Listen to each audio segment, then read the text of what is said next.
Lockdowns, mass surveillance, forever war. Is this still the land of the free? It will be again. I'm Eric Brakey, and it's time to free America now. Because an idea whose time has come cannot be stopped by any army or any government. Hello, everyone. Eric Brakey here, your host and renegade statesman for episode 78 of Free America Now. Thank you so much for joining me. It's Thursday, December 30th, which means this is like the second to last day of 2021. Personally, there were a lot of great things that happened in 2021, a lot of terrible things that happened. I like to focus on the positive. I love to celebrate the fact that constitutional carry is passing across the country. We're looking at 22 states now. It's inconceivable as far as an advance for liberty goes. The COVID regime is getting more and more desperate. They are trying to cling on, but the people are just rejecting them. And even in the conservative side of politics, I've been so glad to see today, probably more than any other time over the last 10 years, the conservative movement is more and more recognizing that these forever wars overseas are disastrous, are not good for America's freedom, America's security, and they've been recklessly waged by politicians in Washington, D.C. to profit this military-industrial complex that doesn't care about America's interests. And it's long past time to bring our troops home from all these undeclared, unconstitutional wars. Now, one man who has been doing perhaps almost as much as anyone I could think of in America to actually bring our troops home is my guest today. His name is Dan McKnight. He's I forget his exact title, but he's the founder, director, or something. He'll give me the direct title of Bring Our Troops Home U.S., which has been leading the charge for Defend the Guard legislation in the state legislatures across the country. We'll talk a little bit more about exactly what Defend the Guard is, why it's such an important legislative battle, and the efforts of Bring Our Troops Home. Hey, Dan, welcome to Free America Now. Eric, it's good to be here. It's good to see you, my friend. No, it's good to see you. Pleasure's all mine. How are things now? I'm in Maine right now. You're in Idaho, correct? Correct. Well, Idaho's a lovely state. Maine's potatoes are far superior to Idaho potatoes, but you hear that from me every time we talk, Dan. I just always got to remind you of that. We're going to have a fight one of these days. One of these days, we'll meet in person. We'll have a potato gunfight. But anyway, how are you doing? How are things in Idaho, and how are things going with Bring Our Troops Home? Yeah, Idaho's great. It's my home state. I love it every time I leave. I come back here and reclaim it as my home. But bringourtroopshome.us, it's growing. We have members in all 50 states. We have members outside of the country, veterans that are expatriates living in other countries. The organization is growing, and our Defend the Guard efforts are expanding all across the country. And this may be the year we get the ball across the goal line. Well, I know 2021 was a significant year for Defend the Guard legislation, but I guess before we get into all the details of what has happened this year on Defend the Guard, could you describe for the audience what exactly is Defend the Guard and why is it a policy issue they should really care about? Sure. So Defend the Guard in a nutshell is a bill that buttresses and supports the Constitution, the Militia Clause. The Militia Clause states that the militia, or what has been codified as the National Guard, is to be called into federal service for three purposes: to repel an invasion, to put down an insurrection, and to enforce the laws of the Union. And absent one of those three conditions, the National Guard is not to be federalized or moved into national or federal control. And we've seen a recent phenomenon in the last 20 plus years of the National Guard being deployed to active duty military service overseas, participating in undeclared and illegal and unconstitutional wars. And Defend the Guard would simply say that if the National Guard is to deployed into a federal overseas active war, combat, armed resistance, anything like that, that there must first be a declaration of war from Congress, which is required by Article 1, Section 8 of the Constitution. It's a very simple one-page bill. It's constitutionally sound. and it returns control of the militia or the National Guard back to the states where it belongs. It forces Congress to do their job. And the reason it's such an issue and why people should pay attention to it is because Congress, as you know, has abdicated that responsibility to declare war. They haven't done it since 1952, I believe. Was that maybe a little bit earlier than that, when they declared war against Hungary, Bulgaria, and Romania in World War II. That was the last time Congress actually did their job when it comes to matters of war. And so we decided it's time for the states to take back that control. You know, what I love about Defend the Guard, both as a policy and as a strategy, is, when I was in the state Senate in Maine, there's always this sense on the state legislative level that matters of foreign policy, matters of war, these are things that we cannot really have any say or impact on, even when the federal government is clearly violating the Constitution. There doesn't seem to be, or at least in the past, it's felt like there has been no real check on this abuse of federal authority over taking our soldiers into war, including our state National Guardsmen. Now, but of course, I come out of the Ron Paul movement. A lot of us in the Liberty movement really kind of care very passionately about the foreign policy. It's what one of the things that really drove Ron Paul's campaign for president is this idea that we shouldn't be the policemen of the world. We shouldn't be invading countries that never attacked us. We shouldn't be trying to establish a global empire. We should focus on being a republic that secures liberty here at home and sets an example for the rest of the world. But from the state level, it's always seemed like, well, all right, we can talk about it all we want, but what can we actually do about it? Well, here's something that the states can actually do, because the Constitution, as you say, is very explicit.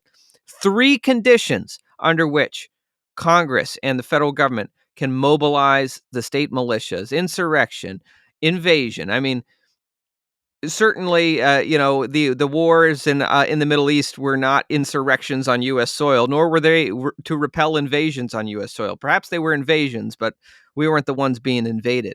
But then to enforce the laws of the Union is the third criteria, which seems to suggest that if Congress actually declared war, as they are constitutionally obligated to do, they could, constitutionally call forth the National Guard and deploy them overseas into war. But because they do not want to put their names on record, because last time people even voted to pass an AUMF with the authorization for the use of military force in Iraq under George W. Bush, many who voted for it lost their jobs. And so the politicians say, geez, I don't want to sign my name to these unpopular wars in the future.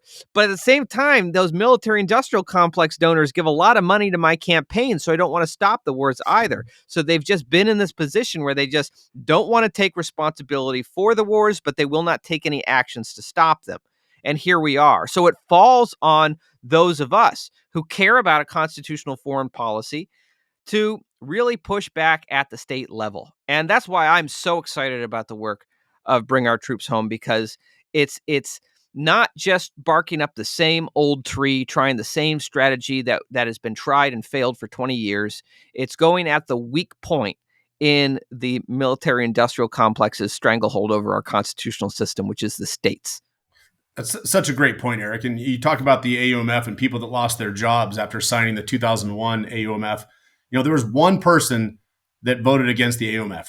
It was Barbara Lee from California, right? She's been consistent on her war position since she got to. Or that was the Afghanistan AUMF. The I know more voted against more voted against Iraq, but yeah, correct, you're right. Right. But and the 2001 was Barbara Lee, and since that time, that AUMF has never been revisited. It's never been reauthorized. Yeah. And 83% of the people that signed it are no longer serving in Congress. It's a runaway war that's run by bureaucrats, that's run by Department of Defense careerists, and people that aren't elected by us, the people. And so it's important that we take this back to the smallest level possible, and that's the states.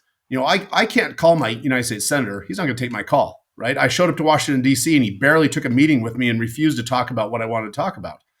But I go to the grocery store, and I see my state representative all the time.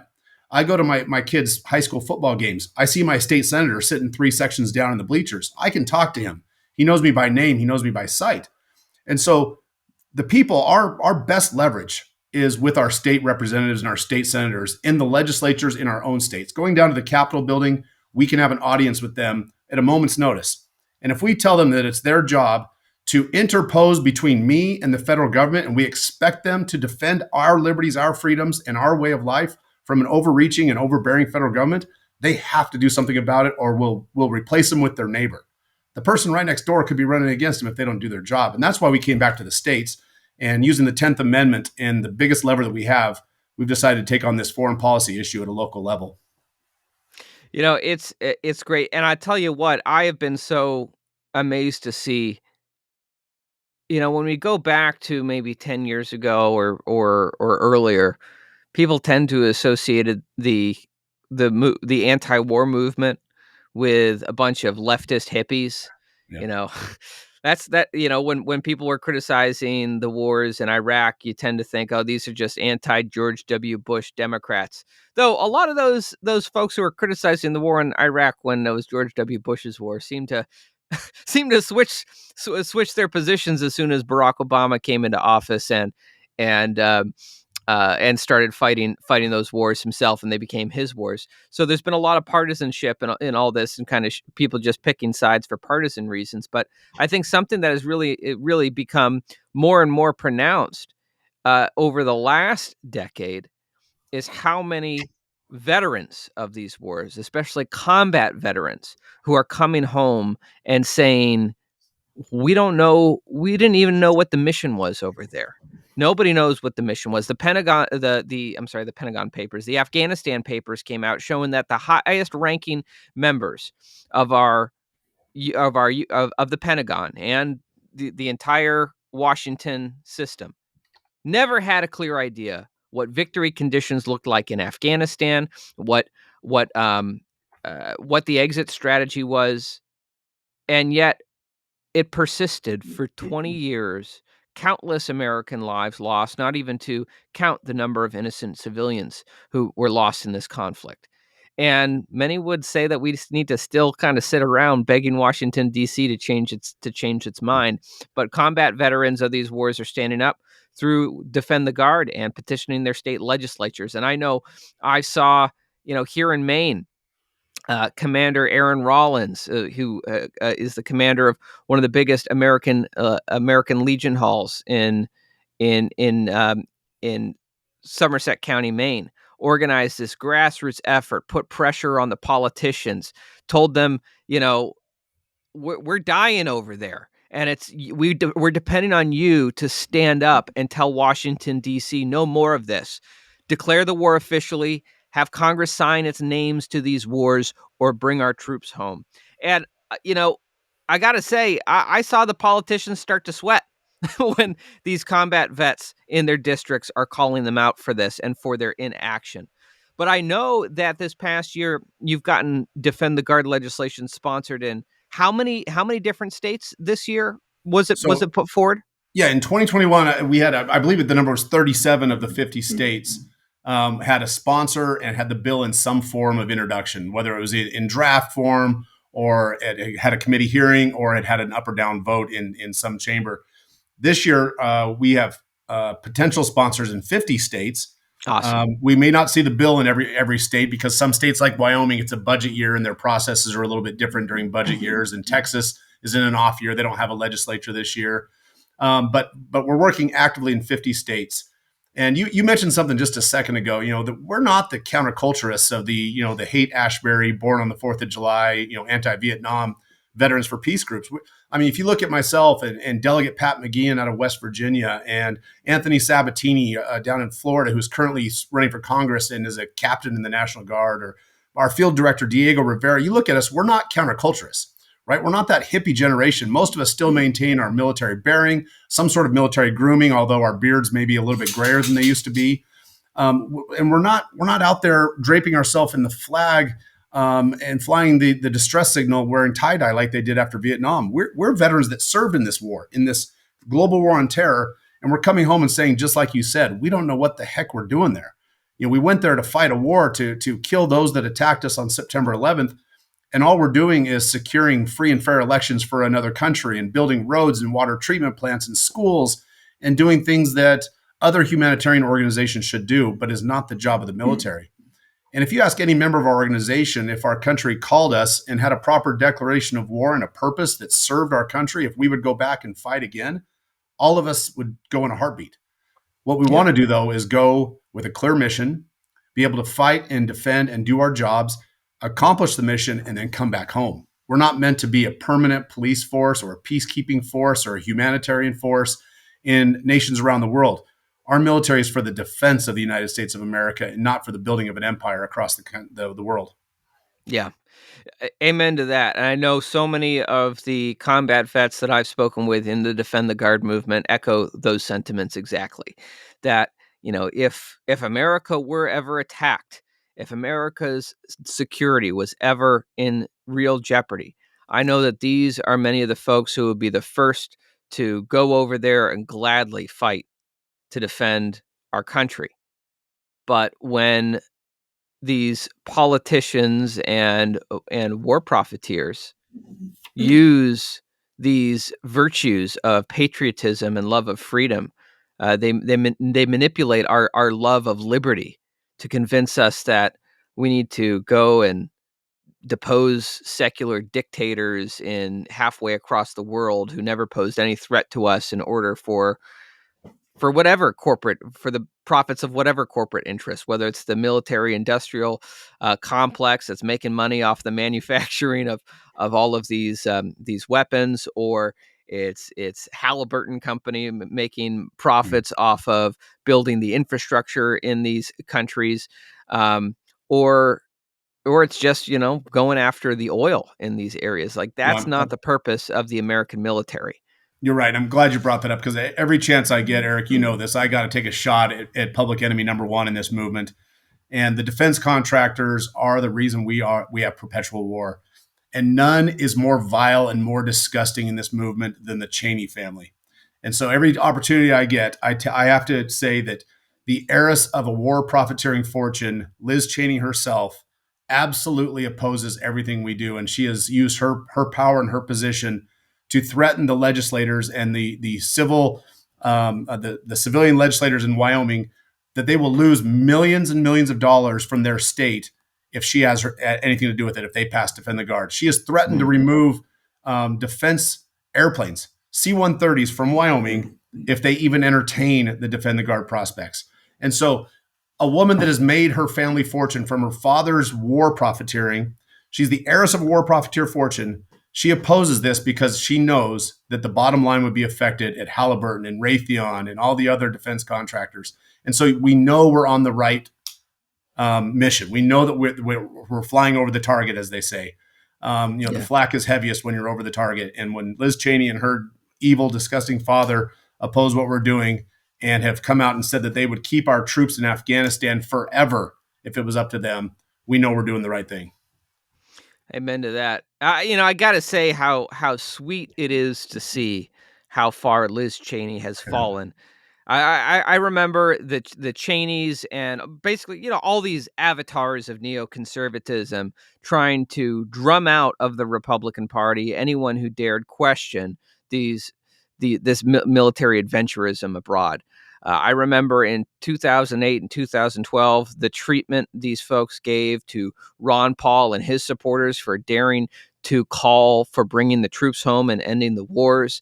And it's sweet to see that now these same folks find themselves on the receiving end of this populist conservative mob who are sick and tired of the imperial agenda. They aren't going for it anymore. There has been an awakening in the conservative movement over the last 10 years to an understanding that, as Donald Trump said, great nations don't fight forever wars.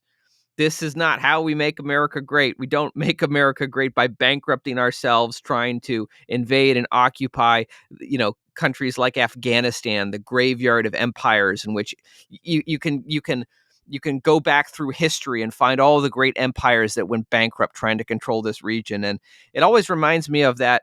There's like an episode of Arrested Development. I don't know if you ever watch Arrested. Well, there's an episode where it's who's two of the characters are talking. Jason They're talking. Bateman. Yeah.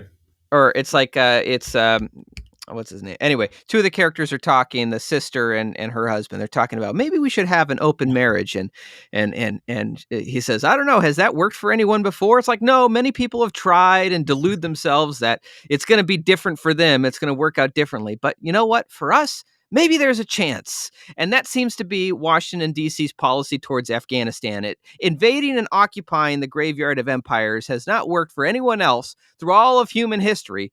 But you know what? For us, maybe it'll be different. And 20 years later, we learn definitively, no, it did not end any differently. And we will be um, fortunate if our country survives the bankruptcy that this forever war has imposed upon our country.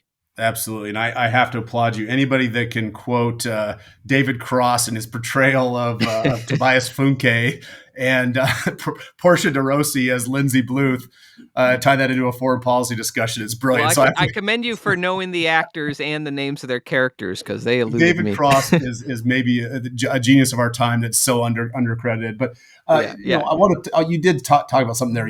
Everyone thinks it's going to be different. Eric, what's really different right now is the alliance, the coalition that we're building, and this is so important. Anti-war has always been a position of the left, right? Just out of principle. They've been there throughout history. The left has always been anti-war, but until Barack Obama became president, and then they're the pro-war party all of a sudden. So if you take their fundamental history and their history as a party, and you merge it with Trumpism and him calling the wars financially stupid. I don't think he was morally against the war, but I think from a fiscal standpoint he was against it, and he believed in America First foreign policy. Yeah. And then you merge that with this new Republican movement of being not anti-war but anti-imperial empire building because it's against the Constitution. You have three sides of this fight that have come together on three different principles, right? One being anti-war, one being pro-Constitution, and one being financially sound. And those three sides of this triangle have come together for this really strange array of bedfellows, all working towards the same goal, but coming from a different side. And we have sponsors in Hawaii, Democrat Del Kobayashi. He's a staunch Democrat. He's been a sponsor of the Defend the Guard. We have Republican sponsors, like Pat McGeehan and like Adrian Southworth in Kentucky and Ben Adams in Idaho. And then we have libertarians that are sponsoring it, like Ocean Andrews and goodness, what's his name up in Wyoming? Burt. Marshall Burt. Marshall Burt sponsoring the bill. So we've got members from all three parties sponsoring this legislation. And we've got a coalition of people that support us, like Vote Vets, very left-leaning Democratic organization. Concerned Veterans for Peace, very right-leaning Koch brothers type institution. We've got the American Legion, who has made this, like you said, with Aaron Rollins up in Maine. They've passed resolutions supporting Defend the Guard. We've got state Republican Party platforms that have adopted Defend the Guard as part of their party platform in Texas, in Georgia, and in Idaho. The coalition of this group of tiresome, empire-building, warmongering people that have come together, if you put us all in the same room, we wouldn't agree on any other issue. We wouldn't agree on border security. We wouldn't agree on vaccine mandates. We wouldn't agree on tax and spend policies. But this one issue, they all get to come together. It's a beautiful thing. Well, that's what it takes. When I know when we were getting, we are getting constitutional carry passed across the country, but I know when we got constitutional carry passed here in Maine, it was not by saying, okay, well, I'm going to look for the people who agree with me on 90% of everything and refuse to work with anyone who disagrees with me on other things. No. Yeah, you find Democrats in rural areas who may be socialists, but they have constituencies that value the Second Amendment, or they're a real socialist who understands that you can't have a people's revolution if the people are disarmed, right? The real communists understand that. You don't care where people are on other issues. You identify the one issue you want to advance, and you build a coalition around that. You work with Republicans, you work with Democrats. You say, all right, we disagree on these other things, but here's what we agree on. This is important. Let's work together. And you look at the example set by Ron Paul and Dennis Kucinich. Back in the the 2000s, the first decade of the war on terror. These were two individuals in Congress who were radically different from each other as far as, Ron Paul is a constitutional, conservative, libertarian, small government guy. Dennis Kucinich, big government, progressive liberal, but they could agree that the wars were unjust, immoral, outrageously expensive in both blood and treasure, and did not confer the any value to on the American Republic. And so they built a coalition to fight against it. And that's exactly what we need to do today, except that we cannot just have that fight take place in Congress. We got to take it to the states. Sure. And so I know now this past year, uh, I forget the exact number of states, but so many states you've had sponsors in. Now, I know some people may look at that and say, okay, but how many states did it pass in? And as I understand it, I don't think it passed any states this year. But I think, as someone who has been in the legislative process, who has done the state legislative process for over a decade, sometimes just getting the bill in, finding a sponsor, forcing roll call votes, that is the first step. You're never, it is very rare that you are going to pass something, as we can use the R word, as radical. It's radical in terms of it's going to the root of what the Constitution says, as radical as this on your first time up to bat. You got to get the roll call vote. You got to get the politicians on record. You got to see who's with you and who's against you. And then you got to find some of those folks who voted against you, and you got to go beat them up in election season. Maybe get a few of them unelected, maybe, or maybe get them primaried. So even if they get reelected, they feel the pain of this vote and how upset their constituents are with them. At the end of the day, politicians respond to the stick. They respond to their reelections being threatened. And I always go back to this strategy that Morton Blackwell of the Leadership Institute has outlined. There's this illusion that we have that in order to get the kind of change we want in society, we need to elect a majority of people who agree with us and share our worldview.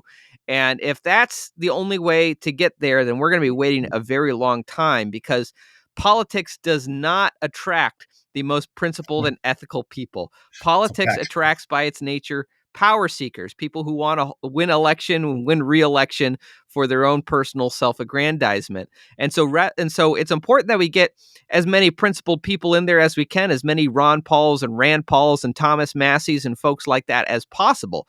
But at the end of the day, as Morton Blackwell has said, it is far easier, rather than getting all the right people in there to do the right thing, to shape the political environment around the wrong people to make it politically expedient for them to do the right thing. That's how we've gotten constitutional carry passed now in nearly 22 states. 1 in 4 Americans now lives in a constitutional carry state. And I believe that is how we're going to see Defend the Guard advance across the country. You've done step 1. We're getting it sponsored in these states. We're getting roll call votes where we can. Step 2, election season's coming up. And it's going to be important that some of those folks who stood as roadblocks and fought against standing up for the Constitution and standing up for the lives and well-being of our soldiers, it's important that they feel the pain in election season, so that when we come back to legislative season next go around, the politicians look around and say, geez, I don't want what happened to Representative Bob over there. I don't want that to happen to me. I better support Defend the Guard. That's a fact, and you bring that up, and there's so many ways to skin a cat when it comes to, as you said, radical legislation. A story I like to tell is here in Idaho. My father and my grandfather were the original standard bearers for the right to work movement in Idaho. Idaho was a very pro-union, a lot of union members here in the late 70s, and my grandfather ran on a state Senate campaign of right to work, and my father became the chairman of the Idaho Right to Work Committee. And it took, I believe, 12 years from the first breath of right to work before it passed in Idaho, and they had to replace 22 legislators to make it happen. And so until you can't give them the carrot or threat to take away the carrot. You have to use the stick on the rear end. And so we're doing that in Idaho. We have a committee chairman here in Idaho who I supported when he first ran for the legislature. His name is Joe Palmer. and he's now the committee chairman of the Transportation and Defense Committee, where the bill was introduced or tried to be introduced by our sponsor, Marine Corps veteran, two-time combat tour, Ben Adams. You've had him on your show. Oh, yeah. He tried to sponsor the bill, and in Idaho, we have a very archaic system. You have to have a print hearing. You have to have a hearing before the committee for them to even print the bill so that it can be discussed. And until that print hearing, the bill doesn't exist. It could be there, it could be drafted, it could be written, but you can't talk about it in the public square. And so we went to the print hearing, and Ben Adams, he was a freshman. He was learning the ropes, and he took the bill before them. He had his hearing, and they called for a voice vote before the committee. And we're watching it online, and I'm screaming at the computer. I'm like, Ben, request a roll call vote. You have to get them on record. He got the voice vote, and you can hear audibly on the vote that there were 9 or 10 that voted yes to print the bill, and 2 or 3 that voted no. And the Chairman Joe Palmer, gavels out and says the measure fails. You can audibly hear the success of the vote, but because it wasn't a roll call vote, you can't question the ruling of the chair. One of the members of the committee tried to question the ruling, and he said, "Sorry, I've already ruled. I've already gavelled out. The measure fails." And Right. so we have found You gotta hit on that immediately. So we have to show how displeased we are with the failure of the process and the actions of the chairman. We have just found yesterday someone that's going to be primarying him in May of this year. And our organization is going to be knocking doors and doing everything we can to help assist Gloria Irwin to unseat Chairman Joe Palmer, who ran back in 2008 for his first campaign. He ran on the ticket of Average Joe. I'm just a guy that's going to go serve.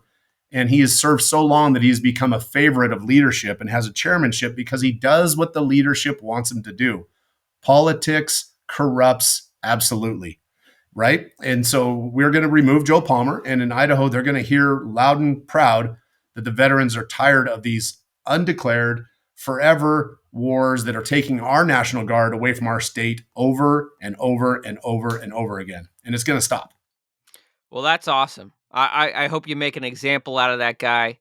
I hope he loses, and I hope all the other politicians in Idaho take note of that, that there are consequences for standing against a constitutional foreign policy. There are consequences for standing athwart the interests of our National Guardsmen who have been terribly abused by these wars over the last 20 years. Eric, can we touch on that real quick? Sorry, it's so current and relevant right now. Do you know where the Florida National Guard is right now? Are you aware of where they're at? Tell me. Ukraine. They're in the Ukraine, training the Ukraine military. What is the Ukraine military doing right now? Preparing for the buildup of the Russian army on their border. The Florida National Guard is about to participate in an armed conflict between Ukraine and Russia. And the Connecticut and the Kentucky National Guard, do you know where they're at right now? They're in the Horn of Africa in armed conflict. They're fighting a shadow war in Africa. The National Guard of Kentucky and Connecticut. Where did the tornadoes just hit? Just to bring this all back home. Kentucky. The National Guard wasn't even home where they should have been to offer aid, relief, and protection to the people of their own state because they were off fighting a shadow illegal war in Africa. That's why we're doing this, Eric. That's why we're doing this in each individual state. And I can give you countless examples when the National Guard of Louisiana or Oregon or California was gone when they should have been home serving their own state. You know, so there's two things that come to mind when I hear all of this. I mean, first of all, well,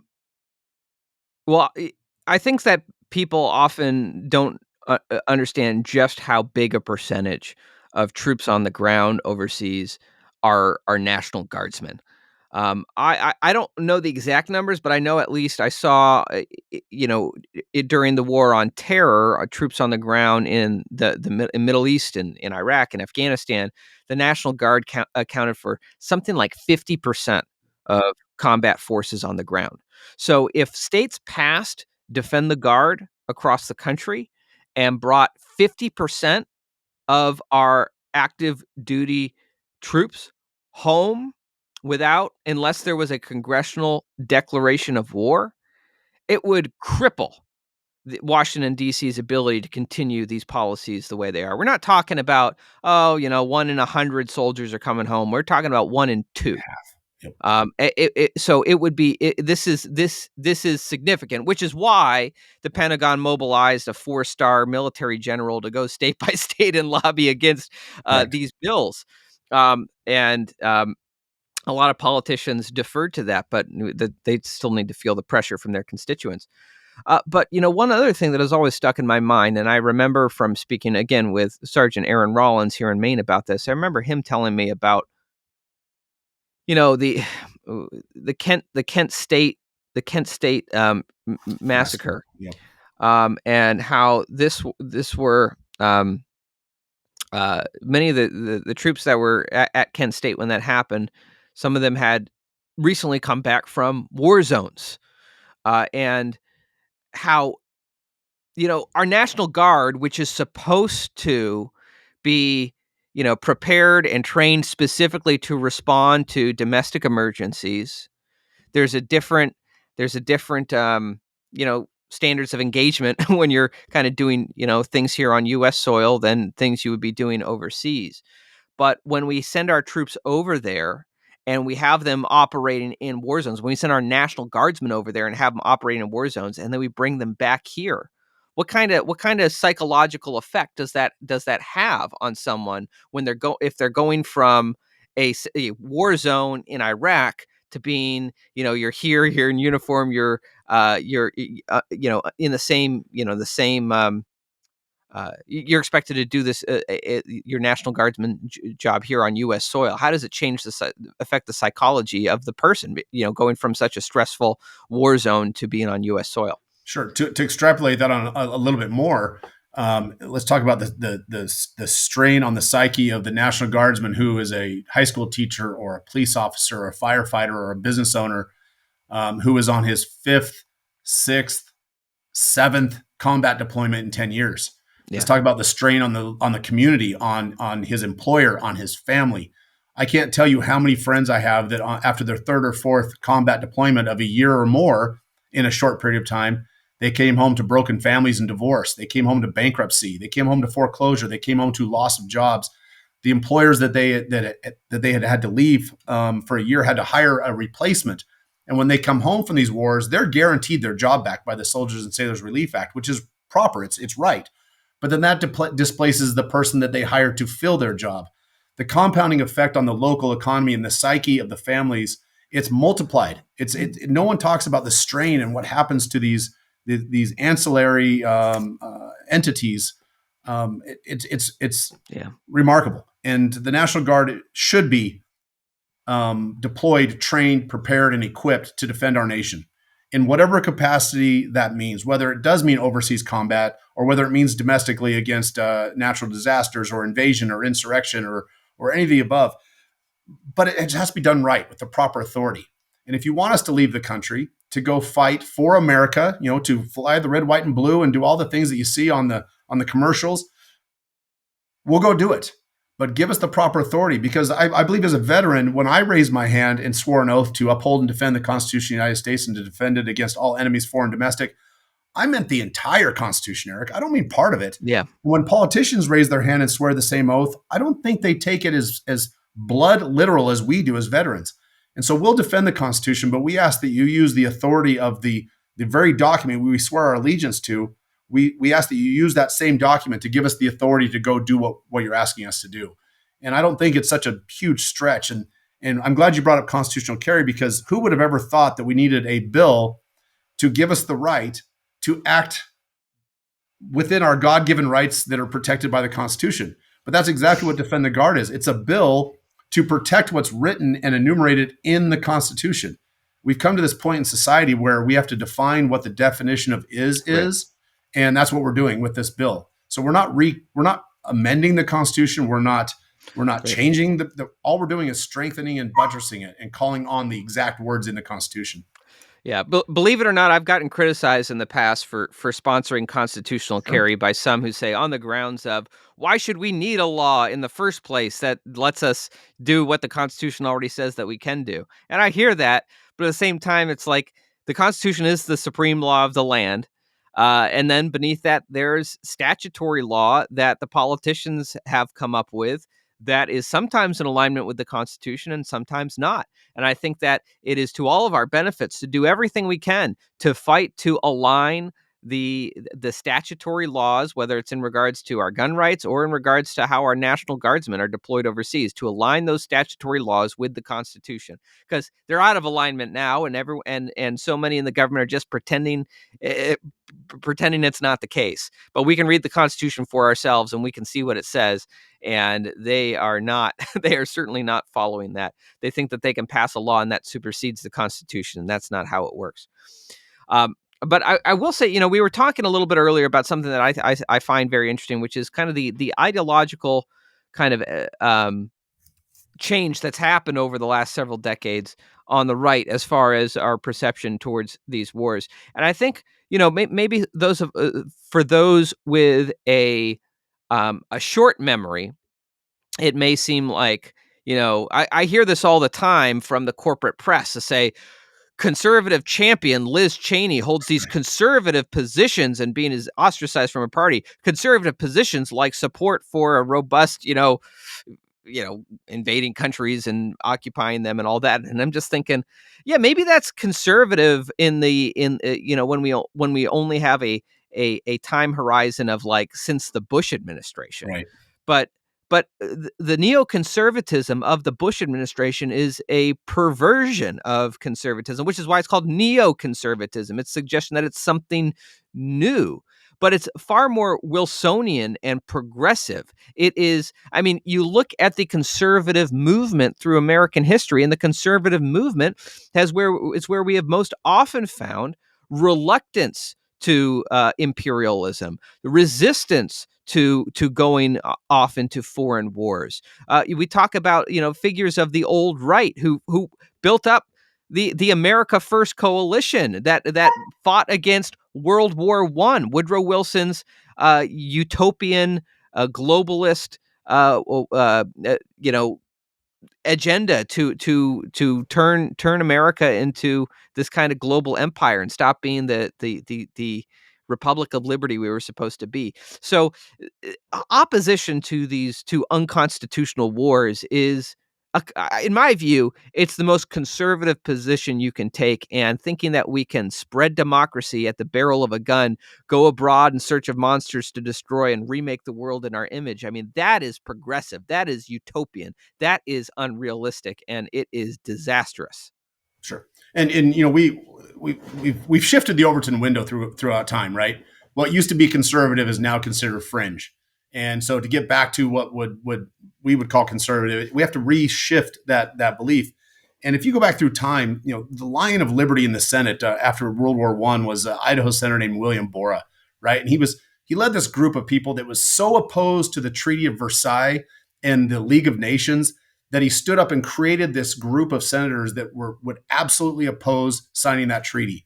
And it was the first real America First movement in Congress.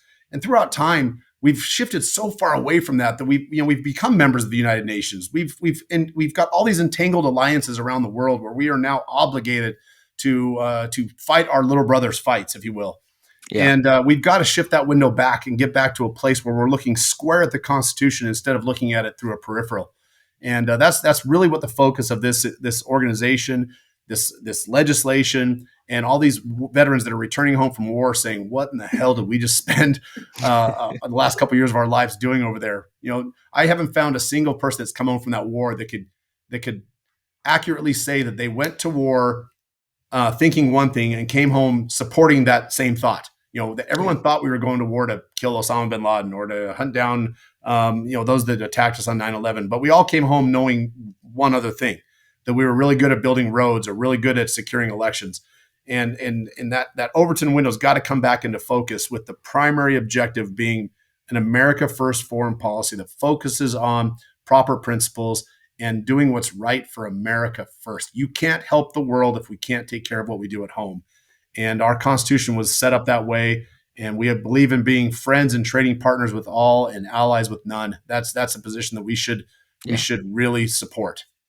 I always like how Rand Paul said it in one of the presidential debates in 2016. He said, You do not project strength from bankruptcy court. Amen. And that's where we're going. If we want to project strength around the world, we we need to balance our budget first. Um, so now 2021 has been obviously a very significant year in terms of foreign policy. We saw, presumably for now, hopefully forever, the end of the war in Afghanistan. As disastrously as that end was executed, frankly, I think it should have been over in 2001. They should have just gone in, killed bin Laden like they had the chance to do, and got out. But there we were 20 years later. It finally came to an end, a very disastrous and poorly executed end. Um, but a lot of people back home might be feeling like, well, great. All right. What do we need to defend the guard for? What do we need to bring the troops home for? We brought the troops home, right? Where they're out of Afghanistan. Of course, there's still war, in the Middle East. We haven't left the Middle East. I mean, we're still in Syria. We're still in fighting this war in Yemen for Saudi Arabia. And now there's this pivot to both simultaneously. It's like we're starting to instigate fights with China and Russia at the same time, both nuclear powers. I mean, we're threatening to go to war with China over Taiwan. We're threatening to go to war with Russia over Ukraine. It is, and as bad as the wars in the Middle East were, at least we weren't picking fights with nuclear powers. Where if we could, they could massacre, they could drone bomb and massacre civilians to their heart's content in Iraq and Afghanistan, and we would never have to worry about a nuclear strike resulting from that. But you start picking fights with China and Russia, and suddenly the American homeland actually does start. You start to wonder if we could be in jeopardy, and it makes me feel it is all the more important that we pass Defend the Guard now, to let the Washington, D.C. war machine know they will not have our National Guard troops at their disposal for these fights that they're trying to pick, unless they can actually get Congress to actually go on record and declare it. What do you see as far as the landscape of foreign policy going forward into the new year? And how do you think Defend the Guard ties into all that? Sure. Great question. I think now you talked about, the war's over in Afghanistan. Why do we need this? Well, just a couple of weeks ago, Senator Vicker from Mississippi, I don't know if you saw him or not, Oh, suggested yeah. a first strike nuclear option in Europe. I mean, come on. We need it now more than ever. We've got to get rid of these warmongers. We've got to get rid of these neocons. The Bush era is over. We've got to get rid of those guys. As far as this year, we've some of our key fights. Florida, Kentucky, Missouri, Kansas. We've got some really good states that are really launching big campaigns. In Kansas, we have this group, Frontier Peace, that is just going gangbusters. They're a fantastic organization that are kind of carrying the water in Kansas for the movement. But one thing from 2021 that really was alarming, and I don't know if you know the story or not, but in Texas, we found a freshman legislator, Representative Brian Slayton from the 1st District. Fantastic, liberty-minded freshman, took the bill up, ran with it, got a full hearing before the Veterans Committee. The chairman of the Veterans Committee in Texas is a trifecta, right? Republican legislature, right, and Republican governor, Republican state senate. And but the chairman of the Veterans Committee is a Democrat. They share leadership responsibilities for some crazy reason in Texas. And the chairman in the hearing stopped the hearing midstream and said, "Are you trying to tell me, Representative Slayton, that America has not declared war in the last 60 years? I find that hard to believe." And we had to explain to him that Congress has not declared war and that all these wars have been unconstitutional. And he didn't believe it. And after the hearing, he took the sponsor aside and said, "You know what? I like the bill, but let's just change it a little bit so that we can pass it. Incrementalism. So what they did is they threw the entire bill out and they brought it back and called it Defend the Guard and then amended it to Inform the Guard. So instead of Defend the Guard and having the protections of not going to war unless Congress has done their job, they changed it so that now anybody that enlists in the Texas National Guard has to sign an acknowledgement that they understand that although they swear an oath to the Constitution, that they may be asked or ordered to fight in an unconstitutional war." So those are the fights that we're fighting. That's how far gone most people in leadership are, that they don't even understand that what they're asking you to do is to sign away your rights constitutionally to fight in an unconstitutional war. So Texas is a big fight for us, but it won't be happening until 2023 because Yeah. they're off in 2022. Yeah. But I think our big play this year, I think we're going to get a lot of movement in Florida with Melanie Bell and Anthony Sabatini. I think Kansas, we're going to have a lot of movement in New Hampshire. We've had a workshop there already. We're having the workshop in Florida here in 2 weeks with the legislature. But it takes time. Good legislation takes time, and you know this better than anybody. Constitutional carry took you, I don't know how many times did it take? Yeah. Well, people have been sponsoring it for like 20 years in Maine, Right. but I think it took two real significant efforts before And we got it and I through. believe you had to get 17 senators to co-sponsor and like 80 in the House to co-sponsor to get it done, something along those lines. Well, I didn't have to get that many co-sponsors. It I sure just got helps. that many co-sponsors as a show of force. Right. And so we know that we're up for a fight. We just got a confirmation in Kansas that the defense or the Veterans Committee that's going to be hearing the bill is going to be doing a committee-sponsored bill. The committee chairman loves the bill so much that he's going to take it up as a committee-sponsored bill, which guarantees a hearing probably in the second or third week of January. And we may not get it across the finish line somewhere, but we're going to get a House vote or a chamber vote somewhere this year, and we'll be able to identify allies and enemies. And then in 2023, we can really gear up and go after those that oppose it. Right. Getting the roll call votes themselves is a huge victory Absolutely. because the whole system in so many of these states are designed to make it challenging to even get a roll call vote because politicians do not want to go on record. If they go on record, suddenly they can have angry voters calling them and threatening their reelections. And so they do everything they can to avoid it. And when possible, they'll do like what you mentioned in Texas. They'll take some watered down version that does practically nothing. And in this case, it seemed to be actually counterproductive. Yep. Correct. You're asking our National Guard troops to sign away their rights to not be sent into unconstitutional wars. That's what the political class does. They want to do the most mealy-mouthed thing, the least objectionable thing possible, in order to take credit for doing the right thing without actually having to rock the boat and do anything that matters. That's why you get politicians all the time. They'll just put forward all of these, resolutions for things that are just a sentiment of the legislature that we support, the Second Amendment, or we support, lower taxes. All right. Well, how about you actually lower our taxes? Or how about you actually, protect our gun rights rather than just passing a mealy mouth sentiment? But they'll do what they can to be able to tell their constituents back home they're doing the right thing, even if they're not doing anything. And that's politics. And that's why you got to put the screws to them. I'm trying to think. So we're arriving at the end of the hour, Dan, and it's always a pleasure to talk with you. Before we wrap up today, is there anything anything that you think we might be missing in this conversation Sure. that we should Absolutely. talk about? Absolutely. I think the importance of talking about differentiating between what a lot of people have said that this is that the National Guard is being portrayed as second string junior varsity military. I served in the Marine Corps. I served in the active duty United States Army, and I served in the Idaho Army National Guard. And I can tell you without a doubt, unequivocally, the best equipped and the best trained units that I served in were in the Idaho Army National Guard. And that's saying something because my time in the Marine Corps is the most transformative time of my life.